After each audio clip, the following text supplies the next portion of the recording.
I made a case for why I think that someone with ADHD, or even if you don't have ADHD, should choose Korean as your next language to study. If you haven't seen that video, it'll be linked in the card as well as in the description box below and in the end screen at the end of this video. In this video, I'm going to give you some tips, tricks, and easy adjustments that have worked for me to stay focused and motivated for learning Korean. These tips that I'm going to give you work only when you remember to do them. As usual, any comments, questions, or corrections are always and forever appreciated on this channel. Let's get into the video. So I'm going to separate this video into 3 different sections. 1, why do you want to learn Korean, or whatever language you're learning?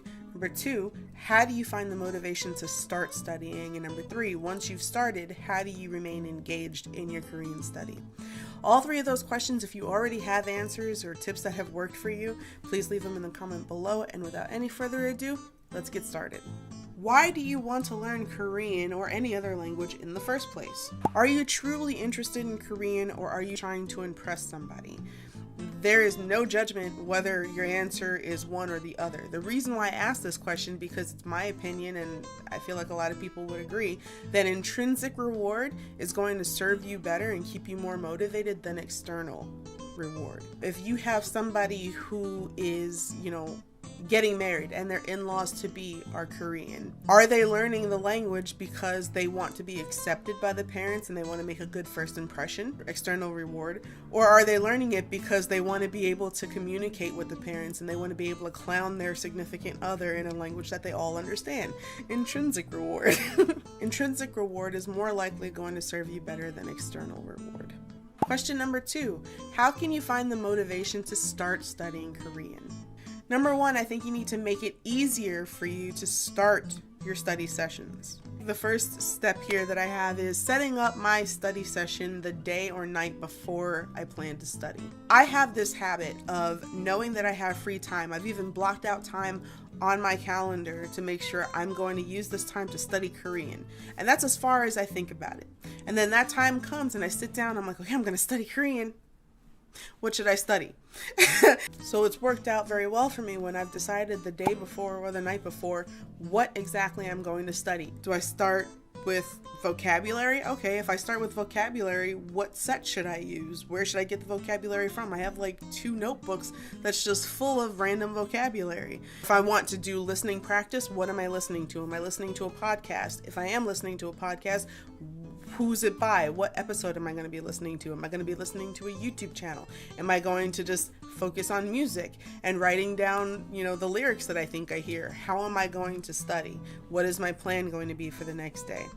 If I plan to, do a grammar lesson, how am I going to do that grammar lesson? Am I going to go look through the 20 books, the 20 Korean books that I bought and then never cracked open? Or am I going to go to Go Billy's channel? If I go to Go Billy's channel for grammar lessons, which lesson am I interested in? How am I going to learn? How am I going to study? And what do I need to make that happen for myself? If you have a study space when in your home, make sure it's clean. If you're learning from a book, open your book to the page that you plan to start studying from. Have it sitting there so that when you are ready to study, all you have to do is sit down and start. If you plan to study outside of the home, pack your bags with the stuff that you're going to need. If you're using a book, put a what do you call that, dog ear, or put a bookmark in the book. Put it in the book bag and put the book bag by the door. That way, if you go to the library or cafe or whatever, all you have to do is pick up your bag and leave. Now, that being said, sometimes us with ADHD, things don't actually work out the way we plan. So if there's something specific that you want to study, something that you're excited about, go with that. At the very least, you'll be studying. Figure out when you study best. Those of us with ADHD sometimes have different circadian rhythms than everyone else. And I've noticed that I study best, I work best, I do my best productive work in the wee hours of the morning, or at least when it's dark. I can't study at, 5 in the afternoon. Unless I'm studying with someone else, that does not work for me. I work best and I'm more alert somewhere in the wee hours of the morning, or at least before the sun rises. Know what environment you study best in. I have a very, very hard time doing anything productive in my apartment. I will sit there with the good intention of studying, but end up on YouTube for hours, and then my bed is literally on the other side of this divider. I'll lay in bed and read fiction all day. Like, I have to leave my apartment if I decide to do anything productive, either work or studying. Even working on this video, I didn't work on this video here, I'm filming it here, but I had to go to Starbucks to get this done. It had been months since I'd worked on anything for this video. For this channel. I had to leave my apartment and buckle down and actually get the work done. You have to figure out what space works for you. I don't work well in libraries. I don't know why, because they're silent. I love libraries. I love being in them, but my mind just races. Not only does my mind race, my imagination goes wild. Libraries to me are not good for studying. Libraries for me are amazing for doing creative work, but not studying. I really can only concentrate and get work done when I'm in a cafe. It gets expensive. Kind of sucks, and I don't know why it is, but that's what works for me. You need to figure out what works for you. Here's one that's actually, it's gonna sound really weird, but it's effective. Pretend that you're being watched. This tip has helped me a lot, not just with studying, but also at work and also at the gym. Specifically, I would imagine somebody watching me, maybe they don't like me, maybe we've had beef, and they, want to see me fail. And instead, I imagine them watching me do my best. And for some reason, that works.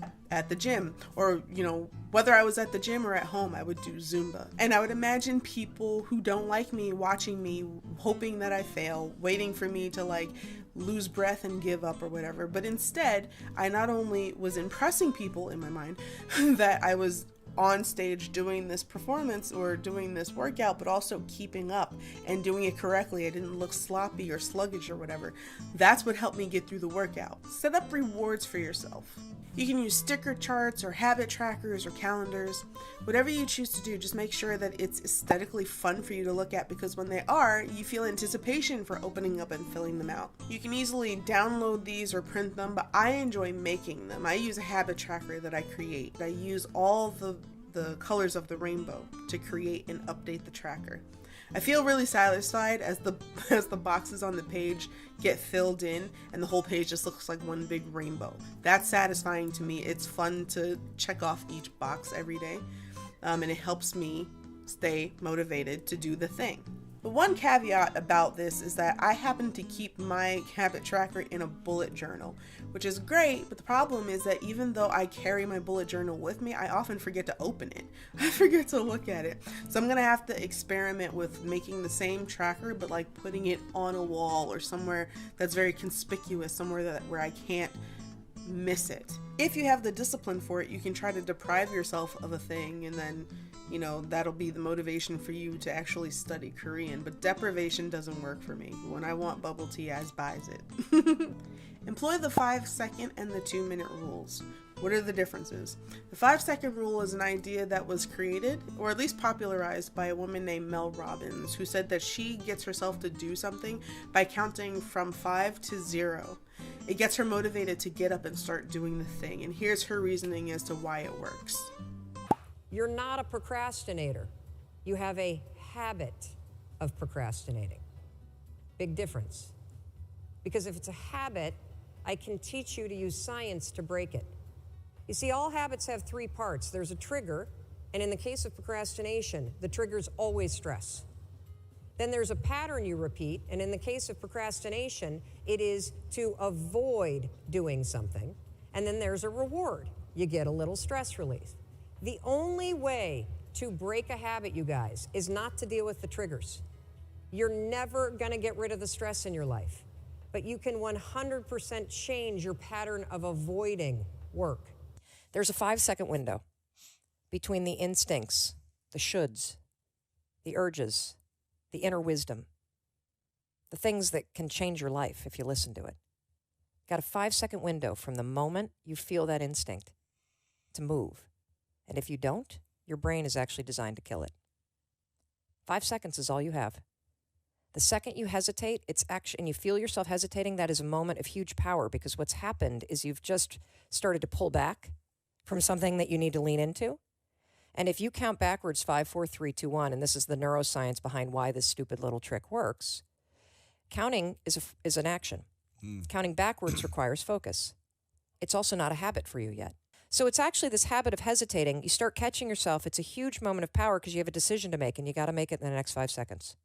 So next time that you're in a situation where you feel yourself hesitate, you spent way too much time checking out the highlights from last night's scores, what you're going to do is you're going to go, oh, I must be stressed out about something. Acknowledge the stress. Then go 5, 4, 3, 2, 1. I want you to count to yourself because I want you to interrupt the habit that's stored here, and I want you to awaken your prefrontal cortex. Then I want you to just work. The key to this 5-second rule is counting down from 5 to 0, not from 1 up. Because she says if you get to 5 and you don't move, you can just keep counting. For some reason, there's something that happens in your mind that makes you feel like you're losing time. You're running out of time. You're literally running out of time as you count from 5 to 0. And I guess that helps people feel more motivated to start doing the thing as opposed to counting from 1 to 5.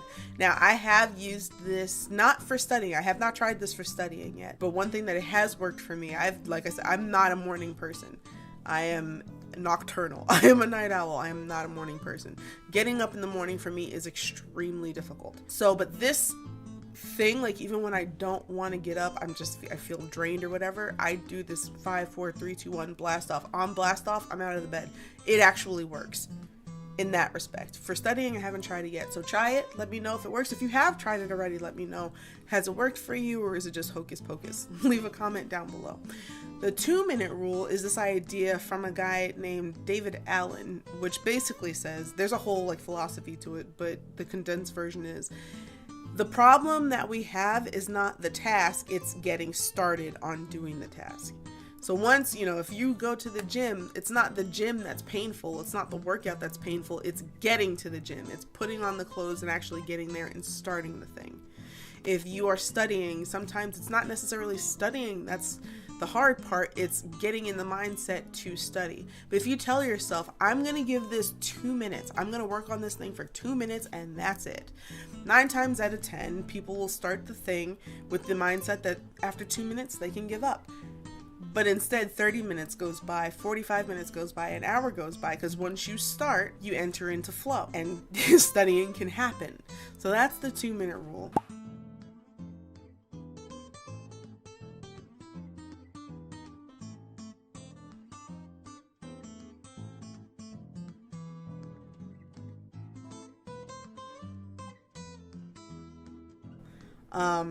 It has definitely worked for me. So here's a tip that I surprisingly haven't seen anywhere else. I'm a little bit proud of this one because this has helped me tremendously. And that is to set your morning alarms to a Korean podcast or Korean music or a YouTube video that's in Korean. I have a very hard time remembering to practice listening. My sights are always set on grammar, which is why I have an intermediate grammar level but can't really hold a basic conversation in Korean. My vocabulary level is very low, and I never listen. So when Koreans talk to me, I never understand what they're saying unless they write it out, and I'm like, oh, that's not what I heard. But now I've set Monsta X's Spotify channel to my wake-up calls. I've literally been dragged out of slumber singing and dancing. Later on, when I'm on my way to work or whatever, instead of listening to something else or just staring off into space, I'm now in the mood to listen to Korean. So sometimes I'll pull up downloaded YouTube videos that I've had, the audio for the downloaded YouTube videos that I have that are all in Korean. When I go to sleep at night, I listen to Korean ASMR channels. If I'm not listening to a Korean ASMR channel, I'll listen to Talk to Me in Korean has a channel where it's Talk to Me in 100% Korean. Sometimes I'll set that, or there are other channels where it's just Korean people reading books in Korean. I'll set that and I go to sleep. That's what I wake up to, in addition to Monsta X's Spotify channel. Is it working? I'm not really sure, but I will say it does force me into listening to Korean. So it's more than I was doing before. I call it a win. Lastly, in this section, find a study partner. This is a fun way to keep yourself accountable. If you know that every week you are going to be, meeting up with someone who is sharing their time with you with the intention of studying Korean, you're going to not only find yourself doing the work, but also eagerly anticipating your study sessions. Now, the one caveat of this is that I have noticed that I've had quite a few study partners who over time just lose interest, and it's not that we've gotten into any problems or whatever. It's a lot of times it's like you are studying every week, you're doing well, and then one person one day is just like, can we just sit and talk this time? And then that becomes the habit. If that becomes the habit, you might just need to find another partner or another group. But as far as the idea of having a partner to study Korean with, it is very helpful and a lot of fun when it works. And the last section, once you've started, how do you stay engaged in your Korean study? Make studying a game. Now, there are many ways that you can do this, but there are a few ways that I've tried that actually worked for me. Number 1, the Pomodoro method. You've heard of the Pomodoro method, or if you haven't, or you forgot what it is, it's essentially you set your timer for, let's say, 25 minutes, and you study for that amount of time, then you break for 5 minutes, then you study for another 25 minutes, and then you break for 5 minutes.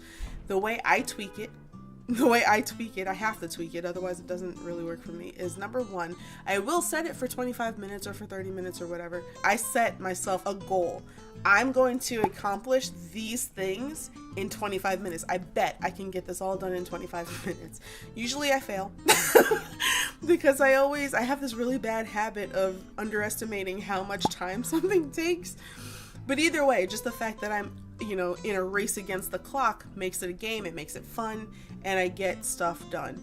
The other way that I tweak it is that if I'm already in flow and I stop just because the timer went off, getting back into it is very hard for me. So instead of stopping, if I'm in flow and I'm working and I'm doing good and that timer goes off, I just keep working until my brain has said, yo, I've had enough. Sometimes that's an hour in, sometimes that's 3 hours in. If I'm into it, I'm not stopping. The thing about the Pomodoro method, the reason why it's set up the way it is, I think, is so that your brain doesn't experience fatigue. This is not a situation where I'm fatiguing my brain and by not taking the break. I'm allowing my brain to do its thing and work the way it works until it's had enough, and then I take that break. If I decide to try to study again later, then I do. This is another bonus tip. If you try the Pomodoro method, one thing that works for me is using an actual physical timer. Using digital timers do nothing for me. There's something, I don't know if it's just the satisfaction of twisting the top, but that works. And also kitchen timers, the ones that you twist, usually tick, and that ticking keeps me on task. I think because I realize I can hear that time is passing by. That keeps me on task. A digital clock does absolutely nothing for me. So if you do try the Pomodoro method, or if you've done it, let us know in a comment below how that worked for you. Do you use a regular timer? What works best for you? The second way to gamify your studying is to pretend like you're in a K-drama. Whether you're shadowing a Korean audio file, or you're using an app like Lingodeer, or you're actually watching a Korean drama, try to imagine yourself in a drama, or pretend you're speaking to a Korean friend. Say the phrases that you've learned as if you're reading lines from a script. There's an app called adhd. I don't know if you've ever heard of it or if you've ever used it. I love this app so much when I remember to use it. When I remember to open it, this app is so much fun. It literally puts you in the headspace of being an actor or an actress in a K-drama. I love this app. So if you haven't tried it, check it out. You can even go to their YouTube channel. By the way, they have no idea I exist, so this is not sponsored or anything, but you can even go to their YouTube channel. They have scenarios from the app. They show you kind of what the app is like there, and all of their scenarios are funny. Mostly all of them make me laugh, or at least giggle. I have a lot of fun on that app when I remember to use it. 10 out of 10 would recommend. Next, take your notes with colored writing utensils. I've already explained how I use colors to make my habit trackers and why it's useful to me, but the same applies for studying. So if I'm taking notes in colors, it's fun to me to look at my page when it's all filled with colors, and also I think it helps with recollection of words and grammar if they're color coded. So like all vocabulary words are green, or all grammar points or particles are purple. That helps me learn and remember the things that I took notes on. Sometimes if I'm not writing in colors, I still use like colored pencils to help me stay engaged with taking notes. So for example, all of these, I don't know if you could see them, but like all of these are just regular pencils. Now, anyone that knows me knows that I am obsessed with the Ninja Turtles. I love the Ninja Turtles. I love them. And I usually have them in mind whenever I'm doing anything. I don't know why. If I'm taking notes or if I'm writing anything, it depends on what I'm doing, right? So this blue pencil, like I'll use this if I'm writing something like a gratitude journal, or like, you know, I am writing, you know, affirmations or something like that. This is Leo's color, right? Very zen. Then, you know, if I'm studying for school and I'm doing something technical like math or some sort of science or something like that, of course, I got to use Donatello's colors. I'm such a nerd. That didn't work at all. And then, you know, if I'm writing something, usually for language learning, I'll use Raph's colors. Now, this is obviously pink, but they don't make a red pencil, so this is gonna have to do. For this, I'll use this for like language learning, taking notes, that kind of thing. Sometimes if I'm journaling and I'm in a really like broody kind of mood, I'll use Raph's pencil. And then like if I'm just writing something creative, I'm just, you know, like writing a fiction or something like that, I'll use Mikey's pencil.